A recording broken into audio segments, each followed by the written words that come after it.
C'est une première dans le contexte de la crise sanitaire de la COVID-19 au Bénin.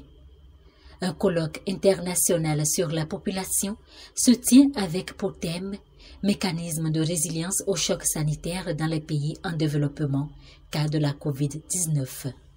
La COVID-19 a eu un effet négatif sur toutes les économies et nous amène à nous interroger sur le modèle de développement utilisé jusqu'à présent. Ce colloque se présente comme un creuset d'échanges entre les décideurs politiques et les partenaires techniques au développement. Il vise à créer le pont entre le monde académique, les décideurs politiques et les bailleurs de fonds en vue d'utilisation optimale des résultats de la recherche, surtout en ces temps de COVID-19. Ce colloque vise à créer un pont entre les chercheurs d'université, mais surtout à promouvoir des politiques efficaces dans la riposte contre cette crise sanitaire.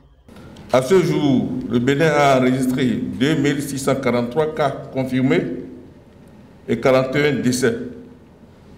Ce nombre limité de cas et de décès est le résultat du travail des acteurs de première ligne sur les sites de dépistage, de prise en charge. Les universités ne sont pas restées les bras croisés. La plupart des chercheurs se sont retrouvés dans leur laboratoire, dans les méthodes de calcul, dans la mise en place des technologies, que ce soit les dispositifs de lavage des mains, la formulation des gels, pour déjà aider à préserver la communauté et l'aider à finir ses activités. Cette heureuse collaboration scientifique entre les universitaires, les acteurs de la société civile, le secteur privé et les décideurs permettra de contribuer à la prise de conscience sur les enjeux et les conditions du développement durable.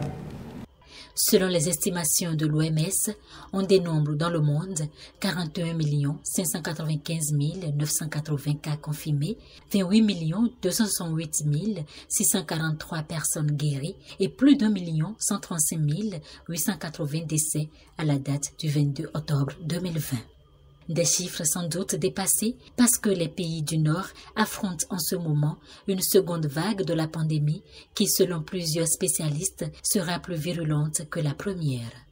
Face à cette situation aussi dramatique qu'inquiétante, le Bénin, à l'instar des pays africains, s'en tire plutôt bien. Ma joie est grande car ce colloque est un creuset privilégié pour des échanges de haut niveau et des réflexions de qualité.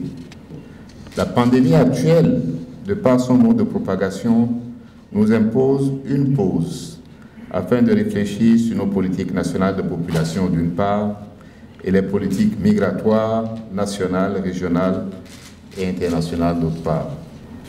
Ce colloque nous offre une grande opportunité car il permettra d'éclairer les décideurs sur les choix de politique et de stratégies résilientes au choc sanitaire découlant de la pandémie de la COVID-19.